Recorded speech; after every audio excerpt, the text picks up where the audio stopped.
A good investor is an intelligent investor. Whether they're investing in coins, antiques, or high-end wines, they can detect forgeries and losers. They purchase high-quality things at reasonable costs, yet specialize in only a few. A wise investor makes purchases with their brain rather than their heart. There are some factors to keep in mind if you plan to invest in unique items. First of all, make yourself an expert. Ask other dealers and collectors for advice, and then buy the best you can afford. Purchase an item with a provenance. Also, practice knowing where and when to sell. So in today's video, we'll be looking at some investments that appear to be liabilities, but are actually bargains. 1. Exclusive real estate. When folks talk about quote-unquote exclusive real estate, they refer to property that does not regularly come on the market.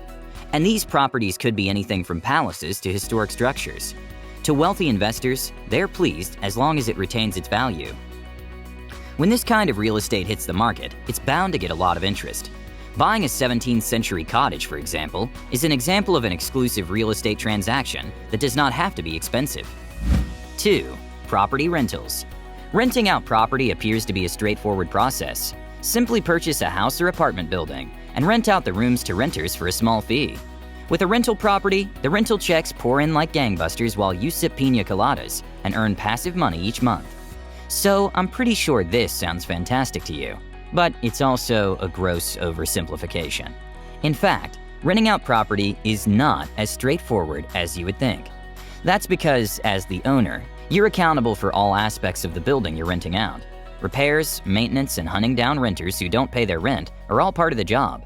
And you'll need a lot of patience if your tenants don't pay their rent on time. So, we know you can generate money by renting out your property.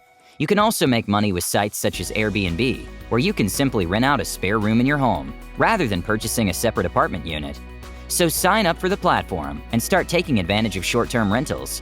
You will still have to deal with some of the annoyances of property management, but you'll be able to leverage property that you already own, such as that spare room you never use. 3. Fine art. Most rich investors do not buy fine art because they're in love with the work. They recognize its worth. Someone will always want to buy fine art, and those who want to acquire it appreciate its value. They're not attempting to haggle over every dime, making this a solid investment. Fine art can sometimes be placed in the asset box while it grows in value with time. In fact, some wealthy people have amassed enough fine art to build private galleries or to lease their paintings to well-known galleries. 4. Rare coins. What is the value of a penny? It's worth $1.7 million if it's a 1943 bronze Lincoln penny. That's how much a Southern businessman paid for the coin at auction in September 2010. The penny is so expensive because the United States Mint in Denver erroneously minted the piece in bronze rather than zinc. During World War II, the government required copper, the metal of choice for pennies, for the war effort. However, before you open the piggy bank or look behind the sofa for spare change, there are a few things you should be aware of. Numismatists, or coin collectors, seek out unusual coins in good condition, whether newly produced or ancient. Be warned, some coin merchants would frequently claim that something is rare when it is not. Price guidelines, according to the American Numismatic Association, are essential. If you don't take the time to educate yourself, you'll end up paying more than the coin is worth. Purchasing from the United States Mint is a wise decision. The government has produced a number of commemorative coin sets, and almost all of them have increased in value. Okay, so I'd like you to do something for me. Pause this video right now, and do me a huge favor by hitting the like button. If you did, you're awesome, and thank you so much for your support. 5. Gold. Gold has always been a safe haven for the wealthy, and it makes sense since gold retains a significant amount of value, even when paper currency is weak. History has repeatedly demonstrated how the wealthy have survived by simply purchasing enormous quantities of this coveted metal. The good news is that there's a type of gold for everyone. If a person only has a modest quantity of money to invest, they may choose to buy coins. Those with a lot of money can buy bars to keep in a country like Switzerland. The wealthy do not keep substantial amounts of gold in the United States. Current legislation indicates that in times of crisis, the United States government has the authority to raid and seize gold-containing safes, making it one of only a few countries in the world with this authority. It has happened previously, during a period of economic crisis, under Franklin D. Roosevelt. This is why the wealthy make a concentrated effort to keep a large portion of their wealth overseas. 6. Usable precious metals. Gold is precious since it's inexpensive and never goes out of style. However, an increasing number of the wealthy are turning to other precious metals. Titanium and platinum, for example, are utilized in the manufacture of numerous gadgets, making them valuable to corporations and governments worldwide. While not as popular as gold as an investment, these precious metals have practical applications. It's no wonder they're gaining popularity among wealthy investors. 7. Crypto assets. Cryptocurrencies, blockchain enterprises, cryptocurrency funds, and initial coin offerings are all examples of crypto assets. Certain crypto assets have piqued the curiosity of investors and financial media in recent years. Because of their speculative character, these goods are considered high risk. When referring to crypto assets, many individuals use the phrase cryptocurrencies. However, while many crypto assets are digital media of exchange, and so behave similar to currencies, not every cryptocurrency is a digital medium of exchange, but could be a crypto asset with additional qualities. So, what are the dangers? Depending on the asset, crypto assets have a variety of common and particular hazards. In general, there are risks associated with liquidity, security, and volatility. Some cryptocurrencies have no secondary market, making it difficult to sell your holdings or track values. Unregulated crypto asset exchanges and trading platforms are common.